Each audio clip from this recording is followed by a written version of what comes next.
Hello everyone, welcome back to Spectrum classes. In this video, I am going to discuss about the conductometric titration. And in this conductometric titration, we are going to take the example of weak acid versus strong base. For this purpose, the weak acid which I am going to use is acetic acid and the strong base which I am going to use is NaOH.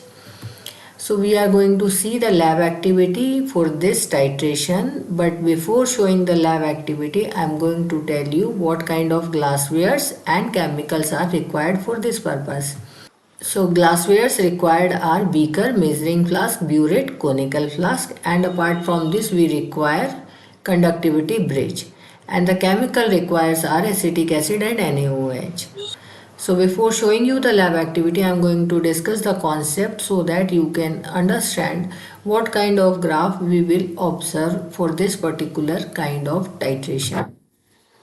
So here we have the setup, and for this purpose we use conductivity bridge to measure the conductance. And in the beaker I have taken acetic acid, and in the burette I have taken NaOH solution.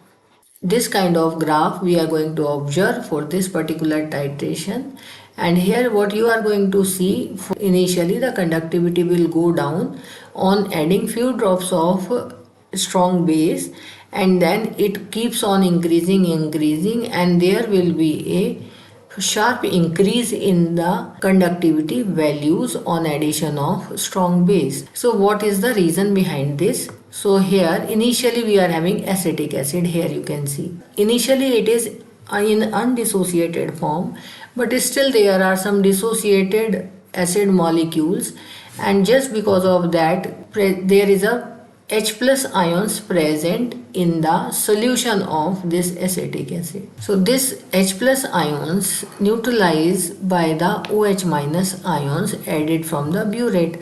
After this, the acetic acid, which is undissociated or having degree of dissociation about 40%, it converts to the acetate ions, right? And sodium plus ions, or we can say it is from a salt molecule, right? Since this is more ionized than the initial acetic acid, therefore the conductance value increases. After this equivalence point, the equivalence point means when the concentration of acid is exactly equal to the base, that is called equivalence point. So here in such kind of titration, pH and conductance, we are using the equivalence point. However, in volumetric titrations we are using end points. So end point is the one drop extra which reacts with the indicator, so that is called end point. So here after conversion of all the acetic acid to the sodium acetate, we are further adding NaOH. So since NaOH having OH minus ions which are having high ionic mobility, and since conductance value also depends on the mobility value, therefore this conductance value increases sharply over here in this portion after the equivalence point, right? So this is the basic concepts. Let's see the lab activity. The temperature 27.4 degrees centigrades. The acetic acid 0.1 normal I have taken, and 25 ml of this acetic acid I have taken in the measuring cylinder. Now I am just going to transfer this into the beaker which is already washed and rinsed with this acetic acid. Now we are putting this conductivity cell to this solution to measure its conductance before adding NaOH, right? So here this is the conductivity cell and this is the conductivity bridge, and now we are going to see this is the mode now converted to cell constant. So this cell constant, and now the conductance value is for initial acetic acid solution is 0.682. Here NaOH is filled in this burette and the mark you can see is 0.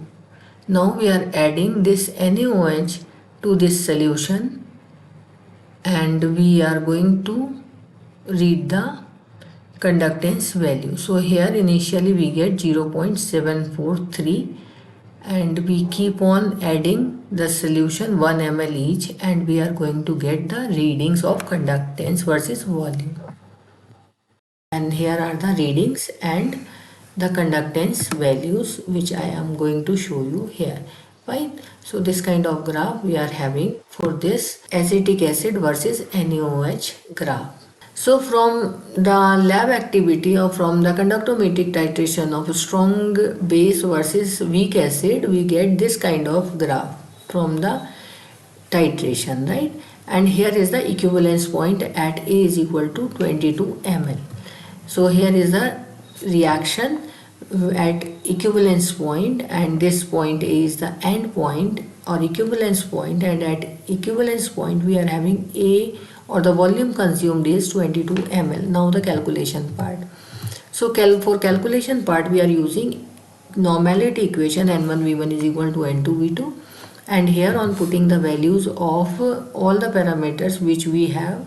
So volume consumed for NaOH for acetic acid is 22 ml, and the volume which I have taken for the titration acetic acid volume is 25 ml, and normality of NaOH which I have used for the titration purpose is 0.156 normal.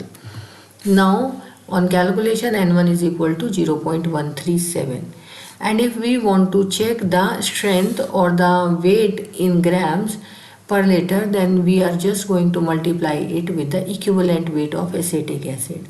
Since the molecular weight and equivalent weight both are same for the acetic acid, therefore the weight dissolved of acetic acid per liter is 8.23 grams. But since this acetic acid is not formed by the weight, it is formed by the volume by volume method, right? So I hope you understand and you find this video helpful. If you find this video helpful, please like, share and subscribe. Thank you all. Thanks for watching.